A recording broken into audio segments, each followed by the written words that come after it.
Good evening all of you. आज हम लोग कक्षा 10 के गणित के प्रश्नावली 7.1 का तीसरा प्रश्न पढ़ेंगे। तीसरा प्रश्न क्या कह रहा है?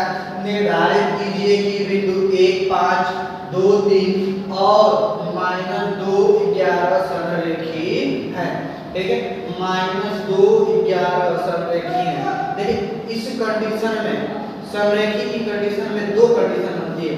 अगर ये त्रिभुज के बिंदु दिया गया होता तब हम त्रिभुज का क्षेत्रफल ज्ञात करते, लेकिन केवल बिंदु कहा जा रहा है, इसलिए हम दो बिंदुओं के बीच की दूरी ज्ञात करेंगे। ठीक है, तो चलिए हम पहले इसको मान लेते हैं कि बिंदु ए है, इसको मान लेते हैं बिंदु बी है और इसको मान लेते हैं बिंदु सी है।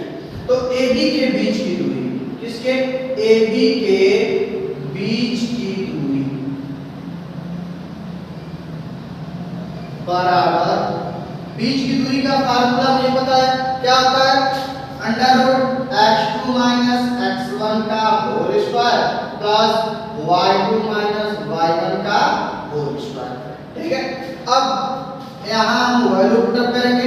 x2 की वैल्यू क्या है मेरी? 2 और x1 की वैल्यू क्या है?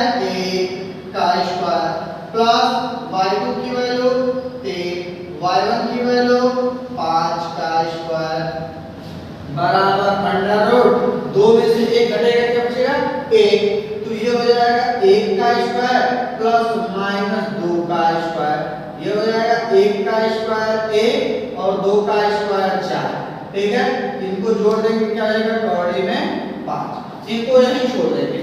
ठीक है, अब हम ज्ञात करेंगे BC के बीच की दूरी। किसके? BC के बीच की दूरी। तो BC के बीच की दूरी क्या होती है? वही फार्मूला होगा, क्या? x2 - x1 का whole square plus y2 - y1 का होल स्क्वायर। ठीक है, तो अब यहाँ क्या हो जाएगा मेरा? x2 की वैल्यू क्या है मेरी? देख रहे हैं कि -2 है और x1 की वैल्यू भी 2 है, तो ये माइनस हो जाएगा प्लस अब y2 की वैल्यू -11 - 3 का स्क्वायर। ठीक है, अब यहाँ क्या हो जाएगा मेरा? ये हो जाएगा -4 का स्क्वायर और प्लस ये हो जाएगा 11 की 14 -14 का स्क्वायर। ठीक है, अब -4 का स्क्वायर, चलिए अब हम देखते हैं क्या? 4 का स्क्वायर हो जाएगा मेरा 16। ठीक है, और 14 का स्क्वायर होता है 196। इनको जोड़ेंगे, क्या हो जाएगा मेरा? 6 6 12 तो 2 और 9 1 10 1 11 1 1 2 212। 212 का वर्गमूल नहीं मिलता है। ठीक है, अब हम किसको ज्ञात करेंगे? AC के बीच की दूरी ज्ञात करेंगे। किसके? AC के बीच की। चलिए अब हम लोग ज्ञात करते हैं AC के बीच की दूरी। फिर वही x2 - x1 का whole square plus y2 - y1 का होल स्क्वायर। ठीक है, तो अब देखिए यहाँ से x2 क्या होगा मेरा? x2 हो जाएगा मेरा 1 और x1 क्या हो जाएगा? -2, तो माइनस प्लस 2 हो जाएगा प्लस अब y2 हो जाएगा मेरा 5 और y1 हो जाएगा -11, तो प्लस 11 का स्क्वायर। ठीक है, अब इन दोनों को जोड़ देंगे, तो जोड़ेंगे तो हो जाएगा 3 का स्क्वायर प्लस ये हो जाएगा 16 का स्क्वायर। 16 का स्क्वायर होता है मेरा, सॉरी 3 का स्क्वायर 9 और 16 का स्क्वायर होता है 256। ठीक है, इन दोनों को जोड़ेंगे, 9 से 15 को 5 और 5 1 6 265। 265 किसी का वर्गमूल नहीं है। ठीक है, अब आगे हम अगला कंडीशन ज्ञात करेंगे।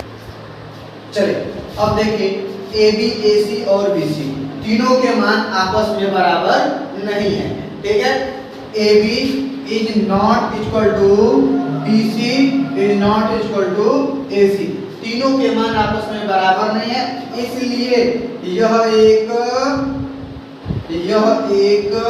संरेखी, यह बिंदु संरेखी नहीं है। ठीक है, क्या लिख देंगे कि यह बिंदु संरेखी नहीं है। अगर तीनों मान बराबर होते तो बिंदु संरेखी होता, तीनों मान बराबर नहीं है इसलिए बिंदु संरेखी नहीं है।